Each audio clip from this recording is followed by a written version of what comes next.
Today marks National Press Freedom Day, also known as Black Wednesday. On this day, 46 years ago, the apartheid government banned the World and Weekend World newspapers. 19 Black Consciousness Movement organizers were also banned. The media ban was to stop journalists from exposing the regime. Post-apartheid journalists, though it could be argued, are still subjected to physical and verbal threats. We're now joined by Rochelle Kock, the Herald and the Weekend Post editor. Rochelle, thank you very much for your time this afternoon.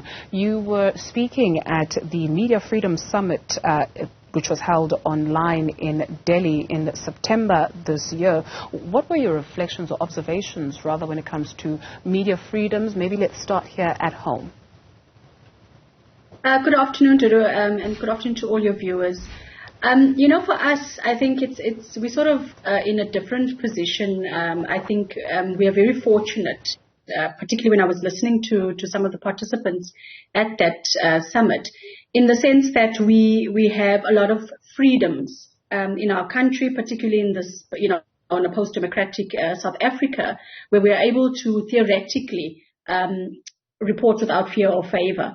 However, what I did reflect on is the fact that we are seeing a different kind of prevalence of perhaps violence even towards some of our journalists, and we're seeing harassment, on social media, and this is becoming sort of a new phenomenon. And I think that is something that we reflected on quite a bit. And there was another issue that's come up of how we're finding more and more media houses being locked in lawsuits for extended period of time. And I mean, I don't have to explain that is, becomes very expensive, and that in itself we feel is stifling, media freedom, because, newsrooms don't have copious amounts of money, and even, big newsrooms as we used to have years ago, and being able to, successfully defend yourself in these cases is expensive. It's an expensive exercise. So that is the kind of perhaps threat, I would say, even to media freedom that we are seeing develop in South Africa. And these are some of the things that we reflected on and that I reflected on at that summit. You rightfully mentioned some of the challenges that are faced by members of the media in terms of financial challenges as well. But in terms of that, right, how much of a threat is posed editorially when newsrooms are chopped down? Look, and that's what it is. When newsrooms start to have to, get smaller, you're not able to spend, more time interrogating stories. You're not able to spend time, doing those in-depth investigations, because you're having to continuously keep up with digital platforms. I work, with print and digital. And it's that continuous, like a rat race almost, where you're having to feed this digital beast, but also ensure that you have a print product that is of quality, and with a newsroom that is a lot smaller than it used to be. That in itself is a threat, because you sort of have to, leave things, some stories, we try to pursue, but others we just can't. And that's where the threat, I think, also to media freedom comes, because we just can't get to everything, because there's just not enough, hands on deck that are able to tackle some of these stories. And I think that's a conversation that we should be having in South Africa, is how newsrooms are shrinking, every day. And I think it even goes across mediums, and, media houses that are perhaps battling to keep, their heads above water.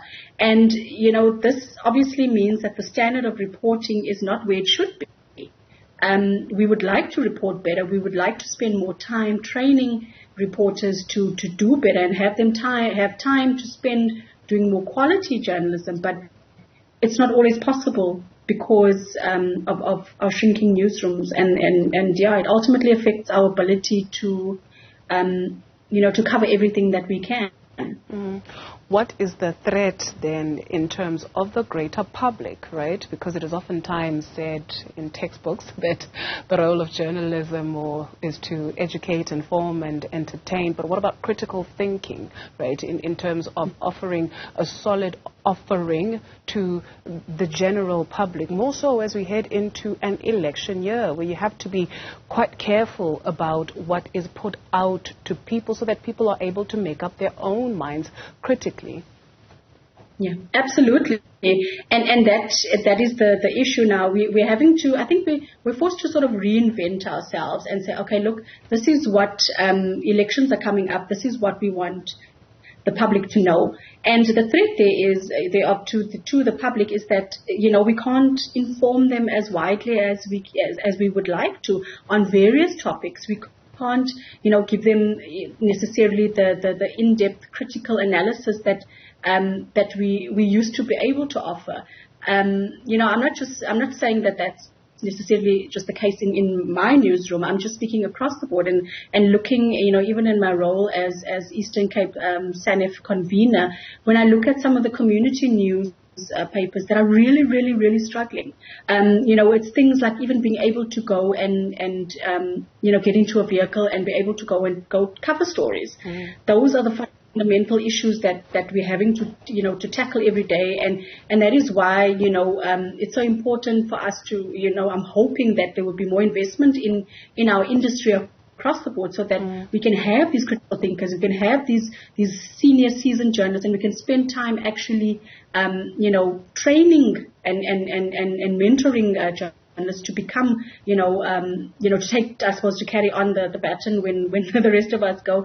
But we can't do that without any investment in media, or not enough investment in media, and the public is poorer for it, because then you're not informed and able to make informed decisions as a result, particularly in run up to elections and elective conferences, even for political parties. Rochelle, thank you very much for your contribution this afternoon. Rochelle de Kock, the Herald and the Weekend Post editor.